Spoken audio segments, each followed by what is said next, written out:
चलो,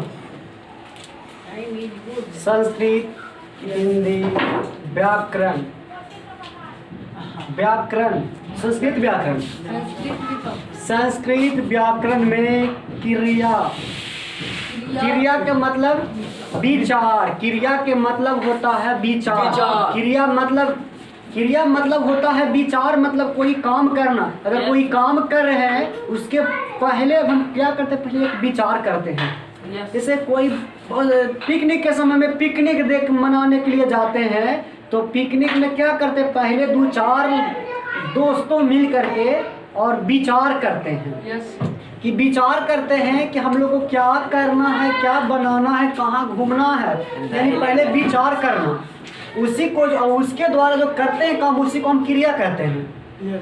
तो उसके द्वारा विचार करने के द्वारा जो हम लोग की काम करते हैं उसी को क्रिया कहते हैं। चलिए, तो कहता है क्रिया, क्रिया मतलब विचार, क्रिया मतलब विचार। तो सबसे पहले क्रिया किसको कहते हैं, तो क्रिया किसको कहते हैं, क्रिया किसी काम के होने, किसी काम के होने या करने की क्रिया कहते हैं। कोई ही काम हो रहा है या जो काम हम कर रहे हैं उसी को हम क्रिया कहते हैं। किसी भी काम को होने या करने को हम क्रिया कहते हैं। चलिए आगे बताता है कि क्रिया के मूल रूप को, क्रिया के मूल रूप को, तो क्रिया के मूल रूप को क्या कहते हैं, धातु कहते क्रिया हैं। के मूल रूप को धातु कहते हैं। जैसे में पट, जोड़ अधट्ठा पट, गम, गा है, इसमें अगर जो ई लगाया गया है देखना मतलब आधा मा होता है, गम,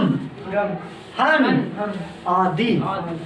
यानी कि क्रिया के मूल रूप को धातु कहते हैं और किसी काम को होने या करने की, जो काम हो रहा है या कर रहे हैं उसी को हम क्रिया कहते हैं। बड़ी शॉर्टकट तरीका याद करने का, किसी भी काम हो रहा है उसको हम क्रिया कहेंगे और क्रिया के मूल रूप, जो उसका मूल रूप जो है उसको हम क्या कहेंगे, तो धातु कहेंगे। चलिए आगे बताता है कि क्रिया के भेद, क्रिया के कितने भेद होते हैं, क्रिया के कितने भेद होते हैं, तो क्रिया के 2 भेद होते हैं। क्रिया के 2 भेद होते हैं, पहला सक्रामक क्रिया और दूसरा आक्रामक क्रिया। पहला है सक्रामक और दूसरा आक्रामक क्रिया। चलिए, तो सक्रामक क्रिया पहला, सक्रामक क्रिया पहला, सक्रामक क्रिया पहला किसे कहते हैं, तो चलिए सक्रामक क्रिया किसे कहते हैं, तो जिस क्रिया के साथ कर्म हो, अर्थात क्या लगाकर प्रश्न करने पर, अर्थात समझने की बात आ रही है, आप लोग समझिएगा।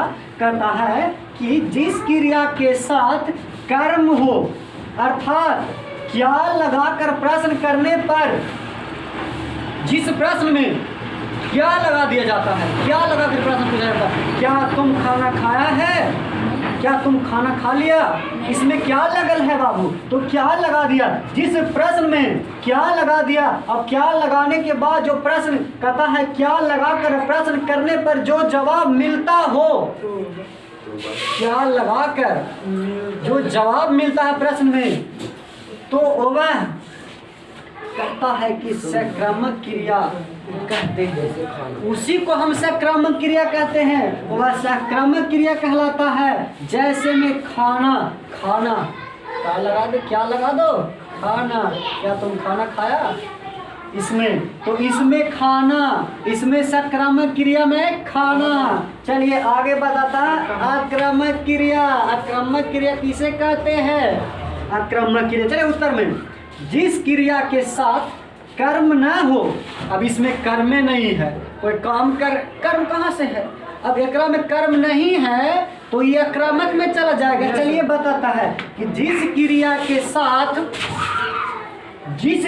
के साथ कर्म ना हो, अर्थात क्या का जवाब ना मिले, क्या का जवाब नहीं मिल रहा है, नहीं मिले, अर्थात क्रिया का काम सीधे कर्ता पर पड़े, जो कर्ता जो कर रहा है काम उस पे पड़े, उसे सीधे कर्ता पर पड़े, यहाँ देखिए सीधे कर्ता पर पड़े, उसे अक्रमक क्रिया कहते हैं, यानी कहलाते हैं। उसे ही हम अक्रमक क्रिया कहते हैं। जैसे में सह जोड़ हस्ती, सह माने ओवाह, सह माने ओवाह, और हस्ती माने हंसना, ओवाह हंसता है या हंसती है ना। इसमें क्या का जवाब नहीं आ रहा, सीधे कर्ता, इसमें क्या कर रहा है, कर्ता पर प्रभाव पड़ रहा है ना, जो काम कर रहा है हंस रहा, उस पर प्रभाव पड़ रहा है। सह हस्ती माने ओवाह हंसती है ना, तो इसमें कर्ता पर प्रभाव पड़ा। इसमें क्या लगाकर प्रश्न करने पर जो जवाब मिलता है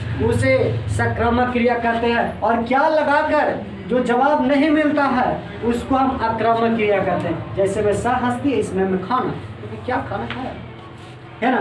तो चलिए ई रहा आपको छोटा सा एक संस्कृत ग्रामर का क्रिया का वर्ड बताया, टॉपिक बताए। इसके आगे हम कल पढ़ेंगे, जो देखना है काल पढ़ेंगे, लकार पढ़ेंगे। संस्कृत में लकार, लकार कितने होते हैं उसके बारे में कल के क्लास में जानकारी लेंगे कि लकार कितने होते हैं और लकार किसको कहते हैं, है ना। इसके जानकारी कल लेंगे। जब तक के लिए bye bye, tata, bye bye.